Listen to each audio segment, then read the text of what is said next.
Really hard. I like the idea, like practice, both sides. One of our more sharp practices, I thought both sides. I mean, both sides making plays for the right reasons, things happening. Effort was good, focus was good.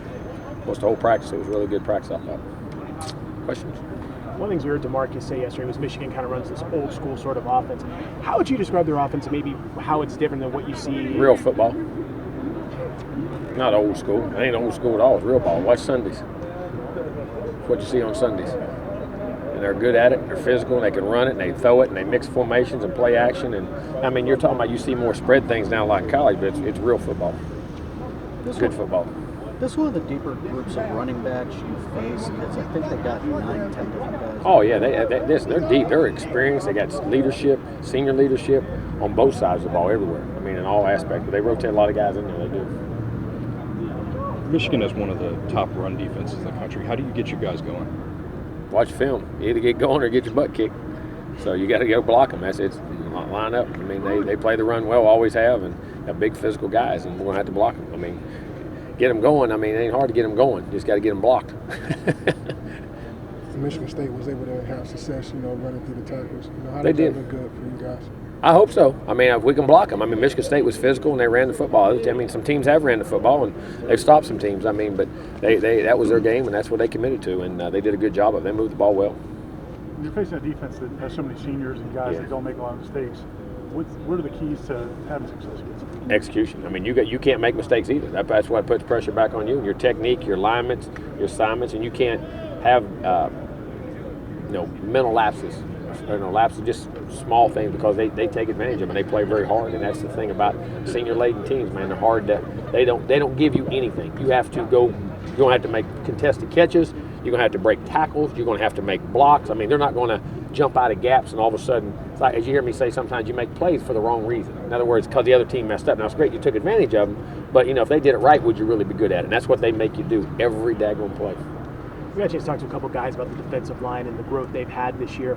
What's been your thoughts on seeing guys like Christmas and Burns come about while guys like Noddy and Sweat have been healthy, and DeMarcus has just had the year he's had? Well, I mean, it was just good to get them healthy again, and then they're really learning. I mean, I was just saying there, you don't realize some things that the average person doesn't see on a D lineman, how he frees up a back or how he double teams and eats a gap up. You know what I mean? They're really started to understand that, and D line is a place where you're going to have a chance to make plays, but a lot of times you got to be a very selfless person. You got to give yourself up for the betterment of the team, for other guys to make plays and have gap control and take on double teams and play physical. And I mean, as I say, put your nose in the dirt and get pushed down in the dirt, and everybody thinks, well, he just freed up 2 other guys to make a play. You know what I'm saying? And I think learning that concept, and not, because they've all made plays so much when you're young and you're coming out, you've been the guy. Sometimes when you get here at those and you get to higher levels of ball, you got to be a selfless guy in that way, and they've learned to do that. People thought there was going to be a lot of expectations for this group, but to see them lead the nation in sacks, I mean, was that kind of one of those things that caught you by surprise, or did you figure, No, I mean, we could pressure and we knew we could do that. And then, as say in the run, I mean, we're only giving up around 125 or 30 yards. I mean, as you go back to the second half of that year, they really got better in that after that first couple games. And when we got healthy and got better, and we're playing the run well, not just the sacks, but I think the second half of the year, we're really playing the run well. We're going to get tested and find out this in this bowl game. Jimbo, when you guys won the title and then had that run, so many guys got individual awards, and you talked about how that's a result of the team's success. This year, I think some guys feel like maybe they didn't get all the individual awards that they might have, but do you think that's just a reflection? We got a lot of awards. I mean, then play better. I mean, at the end of the day, if you get caught up in that, that's not why you play. And that's not what those guys play for. I mean, you got to play to win the game, be a team guy. If they come to you, they come to you. The scouts and the NFL people and all those people know. And you can't worry about awards. I mean, if that's why you play, then it's great. That's a goal. It's great when you look back at it, but then play better. You want an award, play better. Jimbo, what's the loudest you've ever seen Travis. Rudolph? The loudest? Yeah.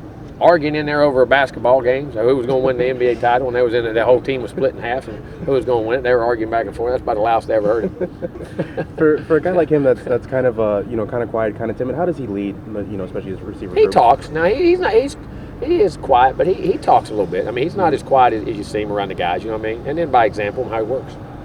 We've seen someone like Ermon Lane kind of come on throughout the second half of the year. What would you attribute his growth and success to? Because it seems like it wasn't that long ago that he was playing one position. Now he's a starter at another, and he's giving you guys. Let me tell you what it is: urgency. Your clock's running, time's running out. all of a sudden, sometimes you look up and say, you know something, I better get this done. I ain't got time to rely. And then it's maturity, and you figure if I don't now, everything's going to pass me by. And at the end of the day, that happens with a lot of these guys. I mean, they all think it's been easy, it's been hunky-dory, I got time. Then you look up and say, wait a minute, that's dwindling, I ain't done that. I either got to make it happen now or it's not. And urgency is a great motivator. Fear is a great motivator. How has DeAndre looked, and how has the past couple weeks off benefited him? Good. I mean, he's healthy, his shoulder's healthy, his arm's healthy. I mean, body, I think just reflecting on a lot of things he did well, things we need to work on, but just in practice come out with a great work ethic. Is him being healthy, is that a product of having the time off in the bowl Oh, week, no or has it doubt. been Yeah, like that? no doubt. I mean, you get your body rested up. I mean, during the season now, that beating, nobody's ever healthy. So hopefully a lot of our guys will be, but they'll be banged and bruised by the time we probably get to the bowl game for practice, but they'll be relatively healthy. I don't know how you guys have your method of, identifying young high school prospects early and bringing them on campus, junior year, stuff like that. Do you guys have to kind of revisit those things or kind of work on your evaluation even more with guys like Lane Kiffin, Charlie Strong now? No. You just keep going, continue?